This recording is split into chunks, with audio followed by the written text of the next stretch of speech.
সামনে একটা লড়াই আসবে এই দেশের মাটিতেই। এটা আমাদের ভবিষ্যৎবাণী না, এটা আমাদের দূরদর্শিতার আলোকে বলছে। একটা তো লড়াই দেখছেন প্রকাশ্য কুফরের সাথে তাওহীদের লড়াই। একটা লড়াই দেখছেন না, প্রকাশ্য কুফরের সাথে কিসের লড়াই? তাওহীদের। সামনে একটা লড়াই দেখবেন মডারেট ইসলামের সাথে প্রকৃত ইসলামের লড়াই।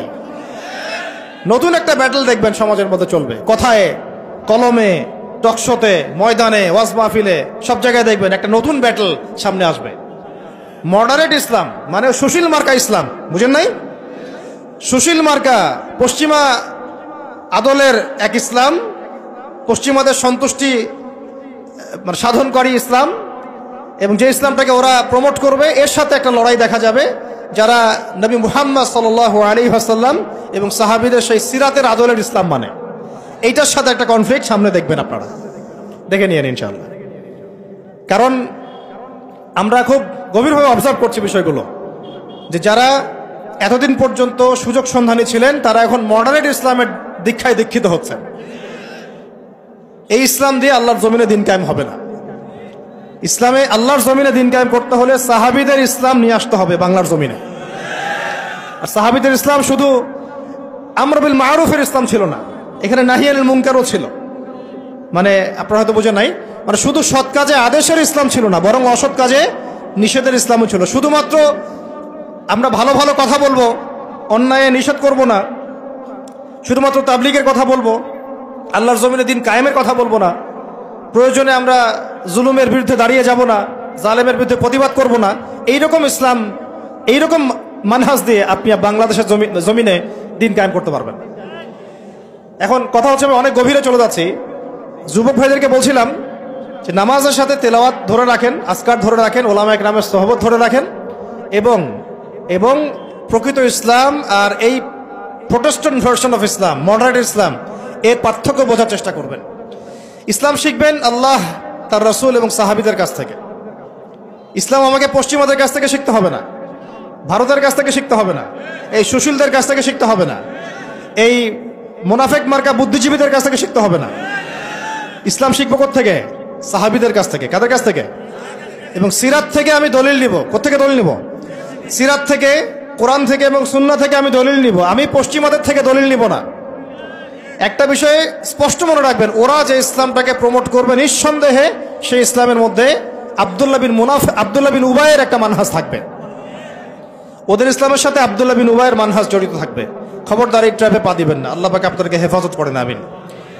এরপরে আসেন যে পয়েন্টটা নিয়ে আমি এদিকে চলে আসছি, যে আমাদের সমাজের এই সংকটগুলা, যে বড় বড় লেভেলের সংকটগুলো, এগুলোকে যদি আমরা দূর করতে চাই তাহলে আল্লাহর কসম করে বলছি, রাষ্ট্র ব্যবস্থায় পরিপূর্ণ ইসলাম কায়েম না হওয়া পর্যন্ত আমরা পরিপূর্ণ স্বাধীনতা অর্জন করতে পারবো না। এইটা একদম নিজের মধ্যে সূরা ফাতিহার মতো মুখস্থ করে নেন। যতই আমরা জনবল দেখাই না কেন, যত মাহফিল করেন, যত প্যান্ডেল নিয়ে আসেন, হ্যাঁ, যত আপনি স্লোগান দেন, আরো তো অনেক কিছু করছি আমরা, ঠিক আছে, কাজ তো ভালো, আলহামদুলিল্লাহ, কোনো সমস্যা নাই। বাট এই কাজগুলো ভাটা পড়ে যাবে যদি উপরের লেভেলে ইসলামকে নিতে না পারি আমরা। এমনকি মসজিদের মধ্যেও আমরা স্বাধীন থাকতে পারবো না যদি আমরা রাষ্ট্র ব্যবস্থা ইসলামকে নিতে না পারি। গত 10 বছর দেখেন নাই জুমার খুতবা কি দেওয়া হবে সেটার উপরে চাপ প্রয়োগ করা হয়েছে। ওয়াজ মাহফিলে কি বলবেন কি বলতে পারবেন না তার উপরে আপনাকে নজরদারি করা হয়েছে। আমরা তো এমন একটা হালতে ছিলাম যে বাসায় ঘুমালেও বাসার বাইরে ওই গোয়েন্দা সংস্থার লোকজন বসে থাকতো, কোথায় যায়, কি করে, কার সাথে ফোনে কথা বলে, কে তাকে কল দেয়, যে কল দিল তার সাথে এর কি সম্পর্ক। আমাদেরকে কল দিলে তো মানুষই বিপদে পড়তো, আর কি, কল দিয়ে তারাই বিপদে পড়তো। কার সাথে দেখা করে, কে বাসায় আসতেছে, কে যাচ্ছে।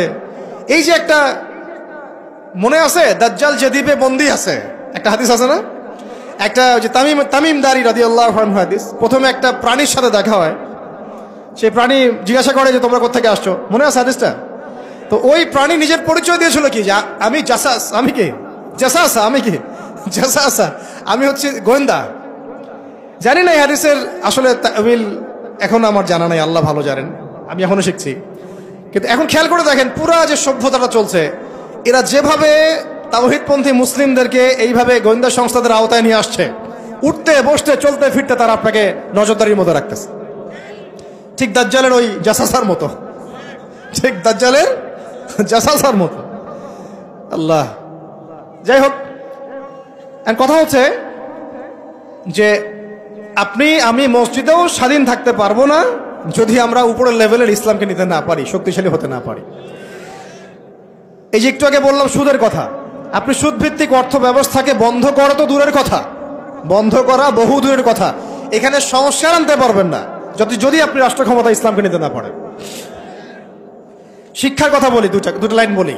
শিক্ষার যা দুরবস্থা চলছে, এই দুরবস্থায় উচিত ছিল, দেখেন, প্রাইমারি স্কুলেই আমাদের বাচ্চারা কোরআন তেলাওয়াত শিখে যাবে। আপনি লক্ষ লক্ষ প্রাইমারি স্কুলের বাচ্চাদেরকে একটা জায়গায় বসান, তাদের মধ্যে 90% কোরআন তেলাওয়াত করতে পারে না। হাই স্কুলের বাচ্চারা পারে না, কলেজের বাচ্চারা পারে না, ইউনিভার্সিটির ছেলেরা পারে না, অনার্স মাস্টার্সের ছেলেরাও পারে না। তাদেরকে যারা শিক্ষা দেয়, শিক্ষক মণ্ডলী, তারাও 80% কোরআন তেলাওয়াত করতে পারে না। একটা দেশের শিক্ষা কমিশন কোরআন তেলাওয়াত করতে পারে না। একটা দেশের এমপি মন্ত্রী আমলারা কোরআন তেলাওয়াত করতে পারে না। ইল্লা মাশাআল্লাহ, ইল্লা মাশাআল্লাহ, যারা শিখেছে তারা কিন্তু রাষ্ট্রীয় শিক্ষানীতির মধ্যে, সিলেবাসের মধ্যে শিখে নাই। তারা শিখেছে কোনো ওস্তাদের কাছে, হয় কোনো মক্তবে, না হলে মাদ্রাসায়। তাহলে একটা ইসলাম প্রধান, একটা মুসলিম প্রধান রাষ্ট্রে শিক্ষা ব্যবস্থার মধ্যে কোরআন বাধ্যতামূলক নাই। তাহলে আমরা শিক্ষার মধ্যে কোরআনের ইসলামের কি দ্বৈনতা বুঝতে অসুবিধা আছে? এই সংকট কিভাবে দূর করবেন যদি আপনি ইসলামকে রাষ্ট্র ব্যবস্থায় না নেন? দাবি করলাম, আন্দোলন করলাম, মানববন্ধন করলাম, আপনাদের কি মনে হয় তারা চেঞ্জ করে দিবে? কখনোই করবে না। হয়তো বলবে ঠিক আছে, আচ্ছা ঠিক আছে, আমরা 10টা সূরা দিয়ে দিলাম পড়ুক, 20টা সূরা দিয়ে দিলাম পড়ুক, এক পারা দিলাম মুখস্থ করুক, সর্বোচ্চ দিল ধরেন। কিন্তু আমরা জানি যে এগুলো দিয়ে সাহাবাওয়ালা সেই জজবা, সেই ইমান, সেই দাওয়াত, সেই জিহাদ, সেই ইকামত দিন সম্ভব না। এগুলো জাস্ট আইওয়াশ, শোডাউন করা মানুষকে। জ্ঞান, ইসলামের জ্ঞান যে এত যে গভীর, মানে আমরা এখন যেটা অনুভব করি যে আমরা এই সাগরের কিনারায় দাঁড়িয়ে আছি, এখনো সাগরে নামা তো দূরের কথা, আমরা পাও ভিজাইনি এখন। এটা হলো দ্বীন ইসলামের জ্ঞানের গভীরতা। আর আমাদের 90% মুসলিমের কান্ট্রি, এখানে শিক্ষা ব্যবস্থা ইসলাম নাই। কোরআন বাধ্যতামূলক না, হাদিস 100টা বাধ্যতামূলক না। 20 বছর পড়াশোনা করে আমাদের ভাইরা 20টা সূরাও শিখে না। এখানে ইংরেজি বাধ্যতামূলক, সায়েন্স বাধ্যতামূলক, ম্যাথামেটিক্স বাধ্যতামূলক। আর কি বলবো, বিসিএস ক্যাডার হচ্ছে কোরআন ছাড়াই। সিরাত, নবী সাল্লাল্লাহু আলাইহি ওয়াসাল্লামের জীবনী, যে নবীকে চিনে না সে আল্লাহকে চিনবে কিভাবে? সেই সিরাত আমাদের সিলেবাসে নাই। আপনি দাঁড়ান, একজন দাঁড়ায় বলেন তো যে 20 বছর পড়াশোনা করেছেন, আপনার সিলেবাসে সিরাত ছিল? একটা বই, খতামুল আম্বিয়া, সিরাতে খতামুল আম্বিয়া, পাতলা এতটুকু বই, সিরাতে খতামুল আম্বিয়া, মুফতি মোহাম্মদ শফি রাহমাহুল্লাহ লিখেছেন, এতটুকু বই। এই বইটাও কি পড়াইছে? তাহলে একটা দেশের শিক্ষা কমিশন কি করছে আসলে? এদেশের কোটি কোটি ছেলে, কোটি কোটি মেয়ে, কোটি কোটি শিশু কোরআনবিহীন ভাবে শিখছে, হাদিসবিহীন শিক্ষা শিখছে,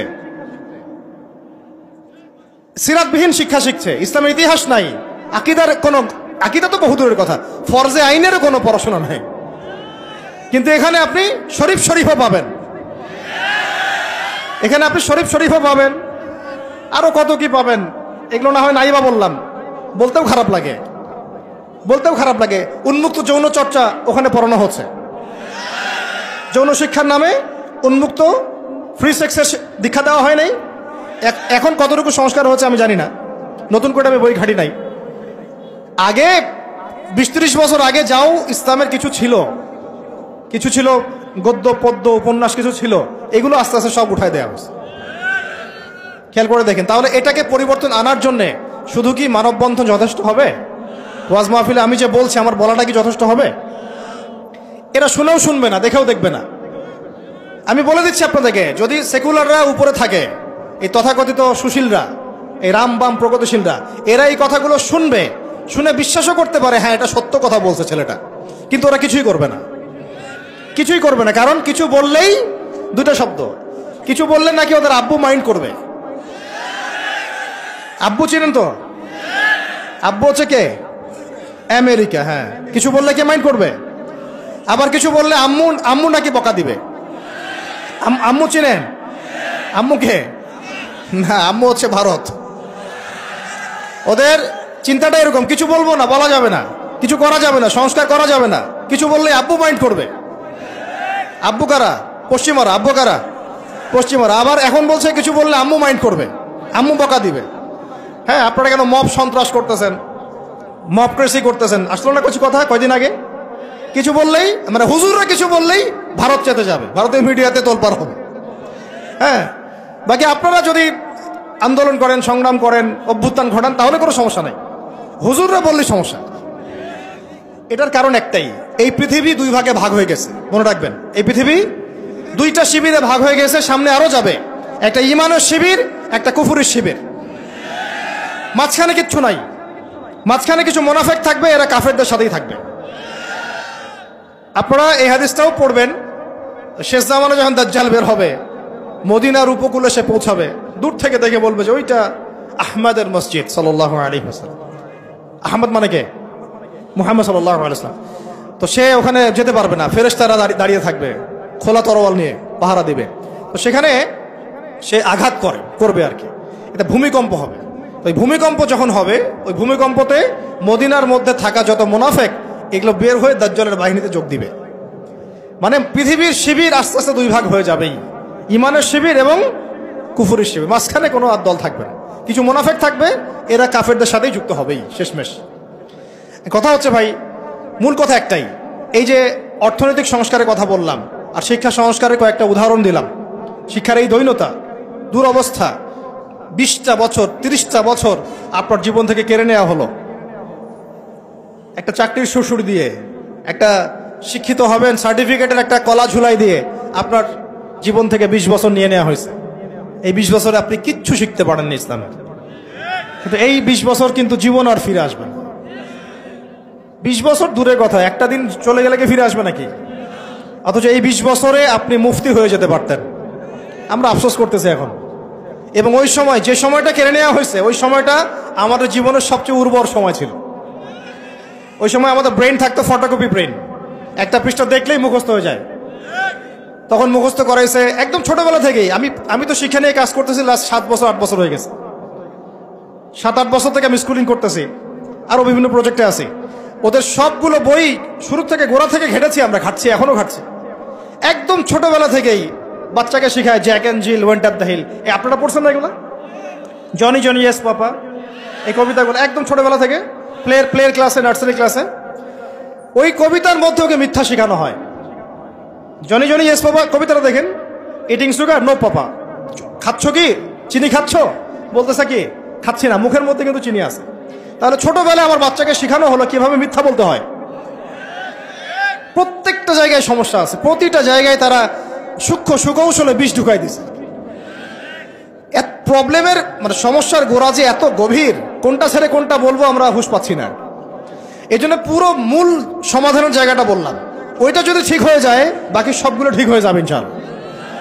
আর এখন বিগত প্রায় 50, 60, 70 বছর থেকে বাংলাদেশে দাওয়াতের কাজ অনেক হয়েছে আলহামদুলিল্লাহ, এখনো হচ্ছে, দৈনন্দিন হয়েই যাচ্ছে ইনশাআল্লাহ।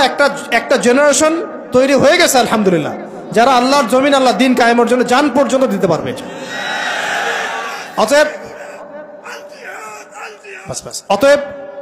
অতএব যেহেতু মুরব্বী কেরাম আছেন আমাদের মাথার উপরে এবং আমাদের মধ্যে এই চেতনা আছে, আমরা দাওয়াত পেয়েছি, কবুল করেছি, সত্য মিথ্যা চিনতে শিখেছি, বুঝতে শিখেছি, এখন আমার মনে হয় এটাই সবচেয়ে উত্তম সময় বাংলাদেশের জন্য ইসলামকে রাষ্ট্র পর্যায়ে নিয়ে যাওয়ার জন্য।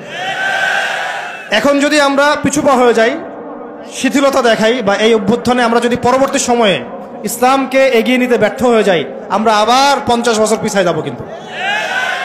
অতএব এখন আর চুপ করে বসে থাকার কোনো সুযোগ নাই। এখন প্রশ্ন আসবে যে এইটা কি রাতারাতি আপনার ঘরে চলে আসবে নাকি অর্জন করতে হয়? এটা কিন্তু রাতারাতি ঘরে আসবে না, এটা অর্জন করে ছিনিয়ে নেওয়ার বিষয়। বিষয়টা হচ্ছে সিরাত থেকে আপনি পড়েন, মক্কা থেকে আমরা যে বের হয়ে গেলাম, মদিনায় চলে গেলাম, মদিনা রাষ্ট্র কায়েম হলো, পরে 8 বছরের মধ্যে আমরা মক্কা জয় করেছি। কত বছর? এটা কি রাতারাতি হয়েছে? না আমাদেরকে এর জন্য সংগ্রাম করতে হয়েছে, দাওয়াত দিতে হয়েছে, তাবলীগ করতে হয়েছে এবং জিহাদও করতে হয়েছে, সবকিছুকে একসাথে করতে হয়েছে। তারপরে 8 বছরের ব্যবধানে আমরা আবার মক্কা জয় করেছি। ঠিক একইভাবে যদি আমরা আমাদের অঞ্চলের কথা চিন্তা করি, এই অঞ্চলেও রাষ্ট্র ক্ষমতা ইসলাম রাতারাতি কি হবে না, কায়েম হবে না। আমাদেরকে আমাদের জায়গা থেকে কাজ করতে হবে। তো কাজ কি শুধু তারাই করবেন যারা ইসলামিক রাজনীতি করেন তারাই, না আপনাদেরও কোনো কাজ আছে নাকি প্রত্যেকটা মুসলিমের ভূমিকা রাখার সুযোগ আছে? কোনটা? আচ্ছা, আমার আপনার উপর কোনো দায়িত্ব নাই? এই সব দায়িত্ব কি ওলামায়ে কেরামদের? কিছু হলে তো অনলাইনে আপনারা খুব গালাগালি করেন, দেখি আমি মাঝে মাঝে, আলেম ওলামারা কি করে, আলেম ওলামারা কি করে, আলেম ওলামারা কি করছে, আলেম ওলামারা নাই কেন, এই শুনিয়ে উনি কেন কথা বলে না, উনি কেনই করে না। তো সবকিছু কি ওলামায়ে কেরামের কাঁধে চাপিয়ে দিচ্ছেন আপনারা? তারা কি এই উম্মার নবী? ওয়ারাসাতুল আম্বিয়া, কিন্তু নবী কি? তাদের উপর দিয়ে যা গিয়েছে বিগত 10-15 বছরে, এটা কি আপনাদের কল্পনা তো আসবে? কল্পনা করতে পারেন যে একটা ছোট্ট ঘরের মধ্যে একটা মানুষ 3 বছর, 4 বছর, 5 বছর, 7 বছর, 8 বছর এইভাবেই কাটাচ্ছে, দিনের পর দিন, রাতের পর রাত, দিনের পর দিন, রাতের পর রাত। 3টা দিন থাকা যাবে ওখানে? সম্ভব? 3 ঘন্টা থাকা যায়? তার ওলামায়ে কেরামদের উপরে কি গিয়েছে এটা তো আপনাদের বোঝা উচিত। কেন ওলামায়ে কেরামগণ উম্মাকে বাঁচানোর স্বার্থে মাঝে মাঝে প্রজ্ঞার পরিচয় দিয়েছেন, দাওয়াতের মেহনত চালু রেখেছেন। কিছু কিছু বিষয়ে তারা কি করেছিলেন, কৌশল অবলম্বন করে উম্মাকে অন্তত ইসলামের দাওয়াতটা অব্যাহত রেখেছিলেন, এই চিন্তা করে যে অন্তত আমরা টিকে থাকি মাঠের মধ্যে, মাঠটা ধরে রাখি। অন্তত যদি আমরা সব একটা একটা করে নাই হয়ে যাই, তাহলে তো জাতিকে দাওয়াত দেওয়ার, তাবলিগ করার, নসিহত করার কেউ থাকবে না। এটা তো একটা ছিল ডিপ্লোমেসি, প্রজ্ঞা। এখনকার সময় আর ওই সময় তো এক না। কথা হচ্ছে আমাদের প্রত্যেকের উপরে ভাই দায়িত্ব বর্তাবে। এখনো বহু ওলামায়ে কেরামের কাঁধে 5টা, 10টা, 20টা করে মামলা আছে। আর কি শুনবেন?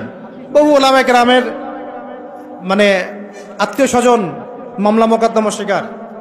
একটা মামলা লড়ার মতো টাকাও তাদের কাছে নাই। জমি জমা, বাড়ি ভিটা বিক্রি করে দিয়ে তাদেরকে এগুলো লড়তে হচ্ছে, এখনো লড়তে হচ্ছে। দেশে অনেক কিছু হচ্ছে অভ্যুত্থানের পরে, ওলামায়ে কেরামদের কিন্তু প্রতি সুদৃষ্টি এখন পর্যন্ত আসে নাই। আমাদের প্রতি সুদৃষ্টি কিন্তু এখনো তারা দেন নাই। এখনো আপনারা আমাদেরকে মানে বাংলাদেশের কি মনে করেন? বাংলাদেশের উচ্ছিষ্ট অংশ মনে করেন নাকি? বোঝা মনে করেন না? মনে রাখবেন, বাংলাদেশের তাকদীর ইনশাআল্লাহ তাআলা আল্লাহ রাব্বুল আলামিন আলেম ওলামাদের হাতেই রাখবেন ইনশাআল্লাহ। এটা আবেগের কথা নয়। হ্যাঁ, এটা সত্য। এটা সত্য যে আমরা বিগত প্রায় হয়তো 30-40-50 বছরে রাষ্ট্র ব্যবস্থা ইসলামকে নিয়ে যাওয়ার জন্যে যে রাজনৈতিক মুভমেন্টগুলো, এগুলোতে সবাই একসাথে নামতে পারে নাই। এটা হয়তো সত্য কথা। কেন পারি নাই, কি সমস্যা ছিল, এগুলো আর আলোচনা করার দরকার নাই। এখন আলোচনা করার দরকার হচ্ছে এই যে এখন থেকে আমরা যেন এই পদক্ষেপে সবাই সামনের দিকে আগাই ইনশাআল্লাহ। এটা এখন ইবাদত মনে করে করতে হবে। কি মনে করে? ইবাদত মনে করে করতে হবে। এবং নিজেদের মধ্যে আপোষের দ্বন্দ্ব কলহগুলো মিটিয়ে ফেলতে হবে। তবে একটা বিষয় আগে স্পষ্ট করে দিতে হবে যে আহলুস সুন্নাহ ওয়াল জামাআর আকীদার সাথে কিন্তু কোনো আপোষ করা যাবে না। আহলুস সুন্নাহ ওয়াল জামাআর আকীদা বহির্ভূত কোনো ঐক্য কিন্তু আমাদের আবার উপকার করতে পারবে না। এটাও বোঝার ব্যাপার আছে। আহলুস সুন্নাহ ওয়াল জামাআর সাথে যাদের আকীদাগত মিল আছে তাদের সাথে ঐক্য করতে আমাদের কোনো সমস্যা নাই। কিন্তু যারা এই আকীদা এবং মানহাজ বিবর্জিত চিন্তা চেতনা লালন করেন, তাদের সাথে ঐক্য হতে পারে ডিপ্লোম্যাটিক, কিন্তু মানহাজগত ঐক্য কখনোই সম্ভব না। এটা আমাদের আগে স্পষ্ট করে দিতে হবে। আল্লাহ পাক আমাদের বোঝার তৌফিক দান করেন। এখন আমাদের কিছু করা আছে কিনা ভাই? আমি সবার আগে আবার বলতেছি, আমাদের সবার প্রথম কাজ হচ্ছে 5 ওয়াক্ত নামাজ পড়া। বেনামাজিদেরকে দিয়ে কি নাই, দিন কায়েমের কোনো মুভমেন্ট, খেদমত নাই। শোনেন, দিন কায়েম তো করেছেন আবু বকর রাদিয়াল্লাহু আনহু, ওমর, ওসমান, আলী রাদিয়াল্লাহু আনহুম আজমাইন, সাহাবায়ে কেরাম। আমরা যদি এই যুগের আবু বকর, ওমর, ওসমান, আলী না হতে পারি, এই যুগের, তাহলে আমাদের দ্বারাও দিন কায়েম হবে না। বুঝতে পারছি কথা? তাই সবার আগে সালাতের সবক আমি বারবার দিচ্ছি। এরপরে বললাম যে কোরআন অবশ্যই পড়তে হবে, জিকির করবেন বেশি বেশি, উলামায়ে কেরামের সোহবতে থাকবেন এবং মাথার উপরে মুরব্বী আলেম রাখবেন। আল্লাহ পাক তৌফিক দান করেন। এরপরে আমি বলছিলাম যে অবশ্যই রিজিক হালাল হয়ে যেতে হবে, পরিবারের আদর্শগুলো ইসলামিক হয়ে যেতে হবে, সন্তানদেরকে আল্লাহর জন্য মানুষ করতে হবে মুজাহিদ হিসেবে। সৎ কাজে আদেশ সবাইকে করতে হবে, অসৎ কাজে নিষেধও সবাইকে করতে হবে। পাশাপাশি নিজেদের জান মাল সময় শ্রম দিয়ে আল্লাহর জমিনে দিন কায়েমের জন্য এই ইসলামিক রাজনৈতিক মুভমেন্টগুলোর সাথে থাকতে হবে। আল্লাহ পাক থাকার তৌফিক দান করেন। আজকে আমরা কয়েকটা বিষয় আল্লাহর কাছে ওয়াদাবদ্ধ হতে পারি কি? পারা যাবে? 1 নাম্বার, জীবনে কোনোদিনও নামাজ ছাড়বো না ইনশাআল্লাহ। 2 নাম্বার, দ্বীনি ইলমের শিক্ষা নিজের উপরে ফরজ করে নেব ইনশাআল্লাহ। যেভাবে আমরা দুনিয়া শিখেছি এইভাবে দিন শিখতে হবেই হবে। এটা আমার উপর নফল কোনো কাজ নয়, এটা একটা ফরজিয়াত। এটা কি? আল্লাহ পাক তৌফিক দান করেন। 3 নাম্বার, কোরআন ছাড়া একটা দিনও কাটাবো না। পারবো ইনশাআল্লাহ?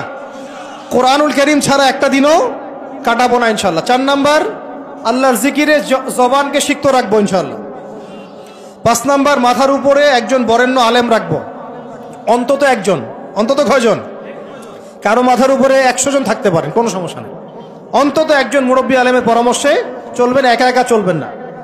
একা একা চললে আহলে ফেসবুক ওয়াল জামায়াত হয়ে যাবে, ঠিক আছে? তারপরে আজ না থাকবে দিন, না থাকবে দিনের কোনো বুঝ, সারাদিন ওই লাইক শেয়ার আর কমেন্ট, আর না থাকবে কোনো আদব, না আখলাক, কিছুই থাকবে না। এবং আস্তে আস্তে ওই বদদোয়া লাগবে গায়ে, আলেমদের বদদোয়া লাগবে, সরে যাবেন দিন থেকে। ওলামায়ে কেরামে বদদোয়া নিলে দেখবেন দিন থেকে সরে গেছেন আপনি। বহু মিসাল নজির আমাদের সামনে আছে, ওগুলো নিয়ে আমি কথা বলতে যাচ্ছি না। তো একা একা জীবনযাপন করা যাবে না, জামায়াতবদ্ধ থাকার চেষ্টা করতে হবে এবং মুহাক্কিক ওলামায়ে কেরামের সোহবতে থাকতে হবে। যারা আল্লাহর জমিনে দিন কায়েমের ফিকির করছেন সেই সব ওলামায়ে কেরামের সাথে থেকে পরামর্শ নিয়ে বাকি জিন্দেগি কাটান ইনশাআল্লাহ তাআলা। এর আগে আমি তো বলি যে বিয়ে শাদী তাড়াতাড়ি করে ফেলেন, রিজিকের ব্যবস্থা তাড়াতাড়ি করে ফেলেন এবং বেশি থেকে বেশি সন্তান নেন। এরও আগে কথা আছে, সেটা হলো দিনদারিতাকে প্রাধান্য দেন, দুনিয়াকে প্রাধান্য দিয়েন না, আপনি ক্ষতিগ্রস্ত হয়ে যাবেন। দিনদারিতাকে প্রাধান্য দিলে আপনার পরিবার হবে আপনার জন্য জান্নাতের একটা টুকরা ইনশাআল্লাহ। আর যদি দুনিয়াকে প্রাধান্য দেন, ওই পরিবারই হবে জাহান্নামের টুকরা। আল্লাহ পাক আমাদের সবাইকে দিনদার জীবন সঙ্গিনী দান করেন। আর সন্তান নিতে হবে বেশি বেশি, এবং সন্তান থেকে মানুষ করতে হবে একেবারে মুজাহিদ হিসেবে ছোটবেলা থেকেই। আমি তো বললাম যে শিক্ষা নিয়ে আমরা কাজ করছি, আপনি নিজেও কাজ করে দেখেন। শিক্ষা ব্যবস্থার একদম চরম দৈন্যতা আছে, এটাকে সংস্কার করার জন্য সবাইকে হাত লাগাতে হবে। সর্বোপরি হালাল খেতে হবে এবং আমর বিল মারুফ নাহি আনিল মুনকারের কাজ সবাইকেই করতে হবে ভাই, একজন দুজন করলে হবে না। নিয়মিত তাবলীগে সময় দেন, আল্লাহর রাস্তায় সময় লাগান, পড়াশোনা ঠিকমতো করেন, এই অনলাইনের ফিতনা থেকে বেঁচে থাকেন। আর যত রকম যুব সমাজকে নষ্ট করার ফিতনা আছে, যেমন মাদক, পর্নোগ্রাফি, মেয়েদের সাথে ফ্রি মিক্সিং, তারপরে আপনার এই যে টিকটক, এই যা আছে যেগুলো যুবকদেরকে নষ্ট করে, এগুলোর ধার কাছেও যাবেন না আল্লাহর রাস্তায় ভাই। এই জীবনটা একটা জীবন, শোনেন আমার কথা, শেষ করছি, আমি লম্বা করবো না। এই জীবনটা একটা জীবন ভাই, আপনাদেরকে বলছি, আমাদেরকে সবাইকে আমরা নিজেকে নসিহত করছি আর কি। জীবন একটা, কয়টা? একটা দিন চলে গেলে ফিরে আসবে না, একটা রাত চলে গেলে ফিরে আসবে না। আমরা যদি একবার কবরে চলে যাই ফিরে আসতে পারবো না। যা করার এই জীবনে করতে হবে। হেলায় খেলায় এই পশ্চিমাদের ফাঁদে পড়ে, কাফেরদের ফাঁদে পড়ে, তাগুত মুনাফিকদের ফাঁদে পড়ে, ইবলিসের এই বাহিনীর ফাঁদে পড়ে জীবন নষ্ট করা যাবে না। জীবনে যা করেছি তওবা করে ফিরে আসবো, যা করেছি কি করব? তওবা করে ফিরে আসবো। বাকি জিন্দেগি আল্লাহর জন্য কাটিয়ে দেব ইনশাআল্লাহ। বাকি জিন্দেগির প্রতিটা দিন রাত, ওঠা বসা চলাফেরা শুধুমাত্র একজন ব্যক্তিকে অনুসরণ করবো আমরা ইনশাআল্লাহ। তার নাম কি? মুহাম্মদ রাসূলুল্লাহ সাল্লাল্লাহু আলাইহি ওয়াসাল্লাম এবং তার সাহাবীদেরকে অবশ্যই। এছাড়া আমাদের সামনে আর কিচ্ছু নাই, আর কোনো রাস্তাও খোলা নাই। আমাদেরকে বুঝতে হবে আল্লাহ পাক এই দুনিয়াতে আমাদেরকে তার ইবাদত করার জন্য পাঠিয়েছেন। আল্লাহ পাক দেখতে চান আমলে কেউ আহসান, আল্লাহ পাক দেখতে চান আইয়ুকুম আহসানু আমালা। আল্লাহ পাক সাফল্য বলতে তাই বুঝিয়েছেন ফামান যুহজিহা আনিন নার ওয়া উদখিলাল জান্নাতা ফাকাদ ফাজ, ওইটাই সাফল্য। দুনিয়ার সাফল্য চিরস্থায়ী নয়। আল্লাহ পাক আমাদের তরুণ ভাইদেরকে কবুল করেন, আমিন। নিজেদের জান মাল সময় শ্রম ব্যয় করে উজাড় করে আল্লাহর জমিনে দিন কায়েমের মেহনতে আমরা আত্মনিয়োগ করবো ইনশাআল্লাহ। আর শুরুতে আমি বলছি না যে আপনি শুরুতেই রাস্তায় নেমে আসেন, নিজের আত্মসংস্কার করেন, নিজের নফসের সংস্কার করেন, পড়াশোনা ঠিক করে ফেলেন, আমল ঠিক করে ফেলেন, ওলামা কেরামের সোহবতে চলে আসেন এবং তাদের সাথে মশওয়ারা করে পরবর্তী পদক্ষেপ নেওয়ার চেষ্টা করেন। এক কথা, জমিন আল্লাহর, দিন হবে, দিন আল্লাহর, জমিন হবে কার? এই দিন আল্লাহর, জমিন আল্লাহর, বিধান চলবে কার? বাস আল্লাহর জমিনে আল্লাহর বিধান প্রতিষ্ঠার জন্য আমাদের সবাইকে আত্মনিয়োগ করার তৌফিক আল্লাহ পাক দান করেন, আমিন। আল্লাহ পাক আমাদের সবাইকে পরিপূর্ণ নামাজি হয়ে যাওয়ার তৌফিক দান করেন, শরিয়া বোঝার তৌফিক দান করেন, শরিয়ার বিধানগুলো বাস্তবায়ন করার তৌফিক দান করেন। আল্লাহ পাক ইসলামকে রাজনৈতিক ক্ষমতায় নিয়ে যাওয়ার তৌফিক দান করেন। আল্লাহ পাক আল্লাহর জমিনে আল্লাহর বিধানগুলো কায়েম করে ফেলার তৌফিক দান করেন।